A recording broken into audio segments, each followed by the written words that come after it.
இந்த தின தியான நிகழ்ச்சிக்கு உங்களை அழைப்பதில் நான் மிகவும் மகிழ்ச்சி அடைகிறேன். இன்று நாம் பார்க்க போகும் தேவனுடைய வசனம், போராடுங்கள், ஜெயிக்கும் வரை போராடுங்கள். பரீட்சைக்கு பாஸ் பண்ணணும்னு சொல்லிட்டு தான் எல்லாமே படிப்பாங்க. வாழ்க்கையில் வருகிற போராட்டத்தை பார்த்து ஜெயிக்க வேண்டும், கூடுமானவரை போராட வேண்டும் என்று தான் எல்லோரும் போராடுவார்கள். அப்படித்தான் நாமும் போராட வேண்டும் என்று அருள்நாதர் இயேசு விரும்புகிறார். நீங்கள் நிச்சயமாக போராடி ஜெயிப்பீங்க. அப்படி போராடி ஜெயித்தவர்கள் வேதத்திலே நிறைய பேர் இருக்கிறார்கள். அப்படிப்பட்டவர்களில் ஒருவரை பற்றி நாம் இன்று பார்க்க போகிறோம்.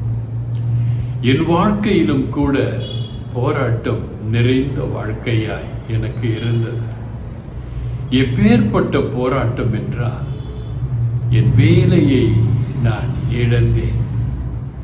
என் குடும்பத்திலே என் மனைவி மகளுக்கு இழைக்கப்பட்ட அநீதியை நிமித்தம் என் வேலையை விட்டு வர நேர்ந்தது.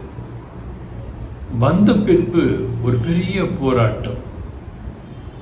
எப்படி நான் வாழ்க்கையில் ஜெயிப்பேன், எப்படி நான் வீடு கட்டுவேன், எப்படி ஆஸ்திகளை வாங்குவேன் என்று ஒரு பெரிய போராட்டம்.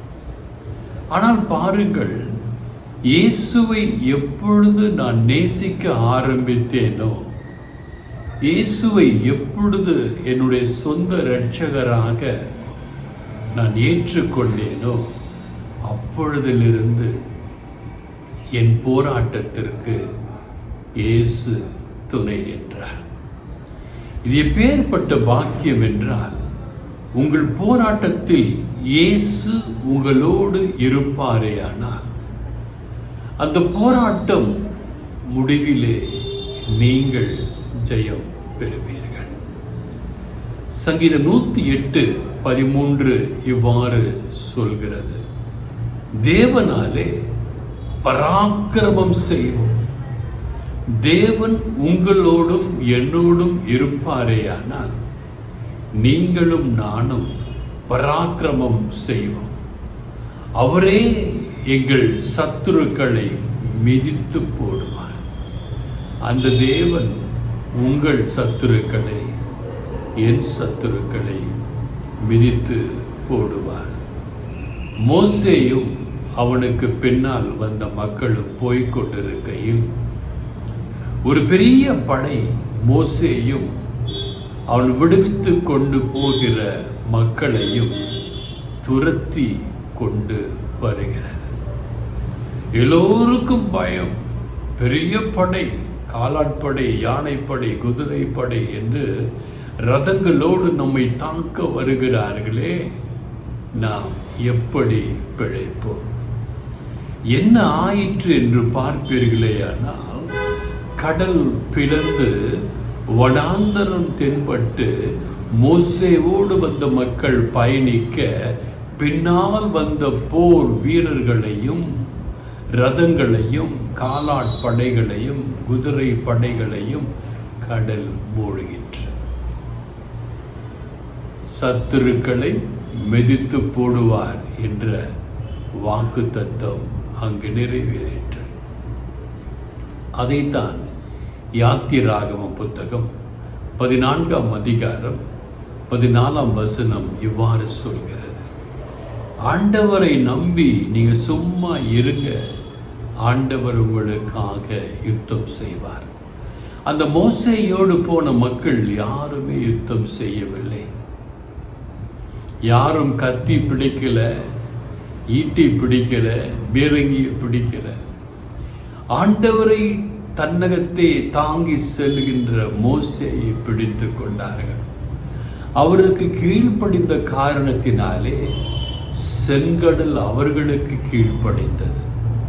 நல்லா யோசிச்சு பாருங்க, ஆண்டவருக்கு பிரியமான பிள்ளைகளுக்கு கடல் கீழ்ப்படுகிறது. தப்பித்து போகிறார்கள். உபாகமம் 20ஆம் அதிகாரம் 4ஆம் வசனம் இவ்வாறு சொல்கிறது, உங்களுக்காக உங்கள் சத்துருக்களோடு யுத்தம் பண்ணவும்.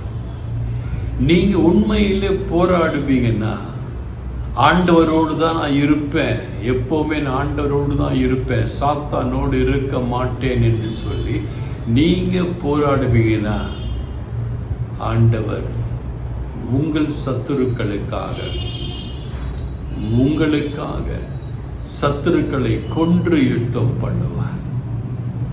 எப்பேற்பட்ட ஒரு வாக்குத்தத்தம் பாரு. நாம் ஆபிரகாமை பற்றி வாதித்திருக்கிறோம், படித்திருக்கிறோம். நல்லவர், கடவுளுக்கு நண்பர், சிநேகிதர், கீழ்ப்படிவார், ஆண்டவர் சொல்வதையெல்லாம் அப்படியே கேட்பார், ரொம்ப நல்ல மனிதர் என்று பார்த்திருக்கிறோம். ஆபிரகாமுக்கு கோபம் வந்து பார்த்திருக்கிறீர்களா? ஆபிரகாம் சண்டையிட்டு ஜெயித்து பார்த்திருக்கிறீர்களா? வேதம் என்ன சொல்கிறது? ஆதியாகம புத்தகம் 14ஆம் அதிகாரம் 14ஆம் வசனம் இவ்வாறு சொல்கிறது, தன் சகோதரன் சிறையாக கொண்டு போகப்பட்டதை ஆபிரகாம் கேள்விப்பட்ட பொழுது, சகோதரனும் மனைவியும் அவன் பிள்ளைகளும் சிறைப்படுத்தி கொண்டு போகிறார்கள் என்று ஆபிரகாம் கேள்விப்பட்டான்.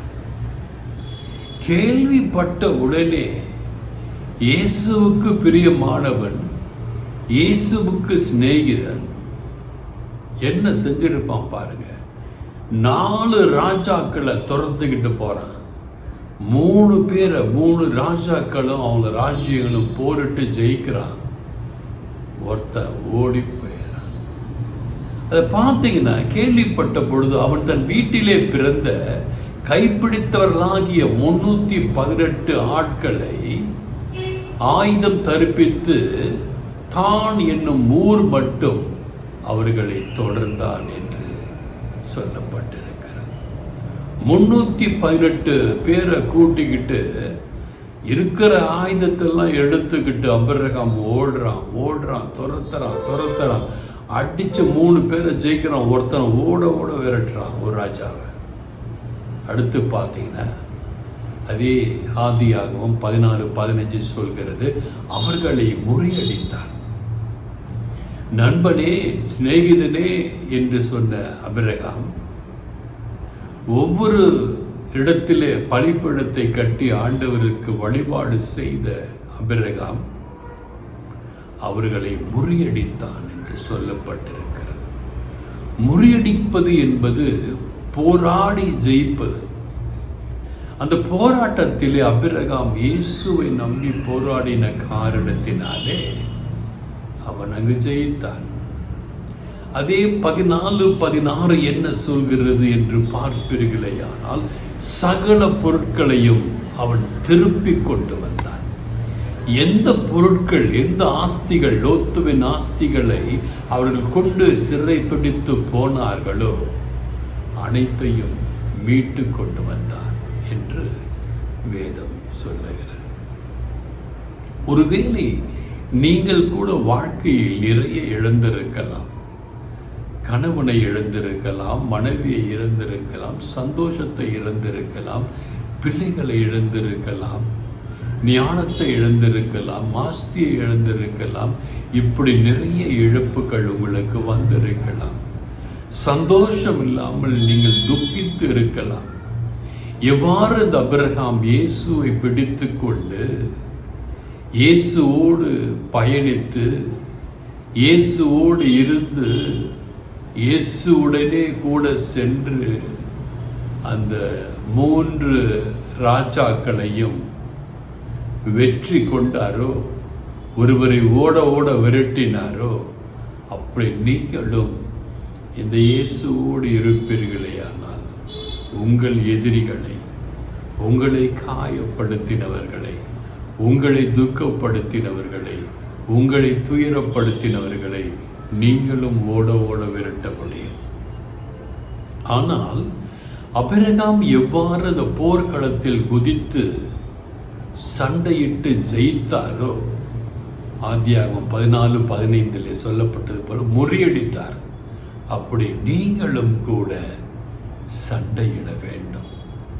யாரோடு சண்டை? சாத்தானோடு சண்டை. யாரோடு சண்டை? இச்சைகளோடு சண்டை. யாரோடு சண்டை? விபச்சாரம் செய்கிற அந்த பொல்லாத ஆவிகளோடு சண்டை. யாரோடு சண்டை? வெள்ளி சூனிய கட்டுகள், ஏவல்கள், விரதங்கள், நோய் நோக்காடுகள், மந்திரங்கள், மாந்தரிகத்தோடு சண்டை. யாரோடு சண்டை? உன் தாய் தந்தையோடு சண்டை. யாரோடு சண்டை? உன் உடன் பிறந்தவர்களோடு சண்டை. இவ்வாறு எப்பேற்பட்ட பிரச்சனைகள் வந்தாலும் நீ போரிட்டு தான் ஜெயிக்க வேண்டும். அப்படி போரிடும் பொழுது இயேசுவை அழைத்து கொண்டு, ஆண்டவரே என்னோடு வாரும் ஆண்டவரே. ஆபிரகாம் எவ்வாறு இயேசுவோடே இருந்து, இயேசுவோடே பயணித்து, இயேசுவுடனே கூட சென்று போராடி ஜெயித்தாரோ, அப்படி நீங்களும் ஜெயிக்க வேண்டும். இன்று சொன்ன அந்த 3 வசனங்களையும் தியானித்து பாருங்கள். இந்த டிசம்பர் மாதத்திலே இன்னும் சிறிது நாட்களிலே இயேசுவின் பிறப்பை கொண்டாட இருக்கிற நீங்கள், இயேசு உங்களை பார்த்து கேட்கிற கேள்வி, நான் உன்னோடு பயணிக்க தயாராக இருக்கிறேன். நீ என்னோடு பயணிப்பாயா? நான் உன்னோடு இருந்து உனக்காக போராட, உனக்காக யுத்தம் பண்ண, நீ இழந்த எல்லாவற்றையும் திருப்பிக் கொள்ள எவ்வாறு ஆபிரகாம் தன் சகோதரன் இழந்த எல்லாவற்றையும் திருப்பிக் கொண்டானோ, அதே போன்று நீ இழந்த எல்லாவற்றையும் திருப்பிக் கொள்ள உன்னோடு நான் இருக்க விரும்புகிறேன். நீ தயாரா என்று கேட்கிறார்.